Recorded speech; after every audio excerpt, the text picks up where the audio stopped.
Sampai hari ini tanggal 14 April 2020 ada 1,9 juta kasus dari COVID-19 dan 119.000 orang meninggal karena penyakit ini. Mortality rate dari COVID-19 sampai hari ini adalah 6,2%, jauh lebih tinggi daripada apa yang diprediksi sebelumnya. Pada video kali ini saya akan membahas bagaimana COVID-19 menyebabkan kematian.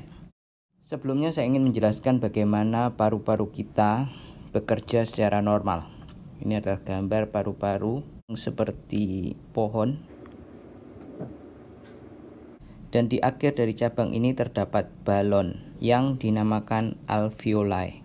Inilah paru-paru kita. Di alveoli inilah terjadi pertukaran antara oksigen dan karbon dioksida. Kalau kita zoom alveoli ini, kita dapatkan balon seperti ini. Dan di dekat balon ada saluran darah kapilari ya. Oksigen yang kita hirup masuk ke dalam saluran darah, dan karbon dioksida yang di dalam saluran darah keluar ke dalam balon ini saat kita bernafas. Kalau kita zoom lagi di perbatasan antara alveoli dengan kapilari, setelah kita zoom kita dapatkan alveoli, ini adalah kapilari. Jadi sel-sel darah kita mengalir di kapilari ini. Oksigen yang kita hirup masuk ke dalam kapilari, dan karbon dioksida dari kapilari balik lagi ke alveoli. Sekarang apa yang terjadi jika virus masuk ke dalam sel?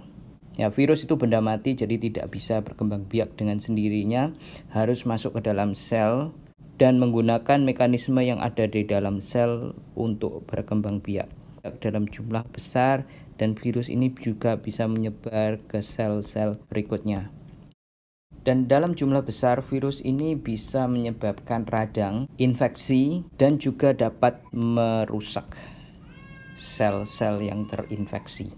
Kalau ini terjadi di paru-paru, virus ini merusak dinding dari alveoli. Ya, dinding ini dirusak sehingga tidak berfungsi dengan baik, dan infeksi ini menyebabkan pneumonia. Dan akhirnya terjadi nanah yang mengisi balon alveoli ini.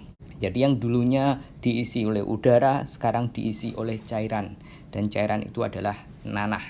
Sehingga pertukaran antara oksigen dan karbon dioksida tidak dapat terjadi dengan baik.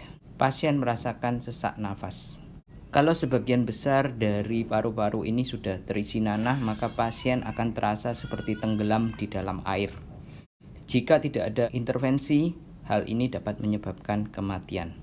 Dan biasanya pasien dengan kondisi seperti ini dirawat di ICU dan mungkin memerlukan ventilator.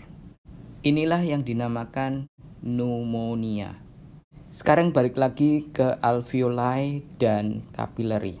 Tadi sudah terjadi pneumonia, alveoli diisi oleh nanah, dan selnya terjadi radang yang luar biasa, dan ini menjadi tebal ya. Sel-selnya ini menjadi tebal, dan di antara sel alveoli dan kapilari itu ada cairan yang namanya interstitial fluid yang tipis menjadi bengkak, dan ini menebal. Inilah yang dinamakan ARDS atau Acute Respiratory Distress Syndrome. Ini lebih berbahaya daripada pneumonia. Pneumonia adalah salah satu penyebab dari ARDS. ARDS juga bisa disebabkan dari masalah-masalah yang lainnya. Karena dinding pertukaran udara ini sudah sangat menebal pada ARDS, sehingga pertukaran udara tidak bisa terjadi dengan baik. Oksigen tidak dapat masuk ke dalam kapilari, dan karbon dioksida tidak dapat dikeluarkan dari kapilari ke alveoli. Kondisi seperti ini adalah kondisi yang sangat berbahaya dengan mortalitas yang sangat tinggi. Inilah penjelasannya bagaimana COVID-19 bisa menyebabkan pneumonia dan ARDS, Acute Respiratory Distress Syndrome, dan akhirnya bisa menyebabkan kematian. Thank you so much for listening, and see you again in my next video. Bye-bye.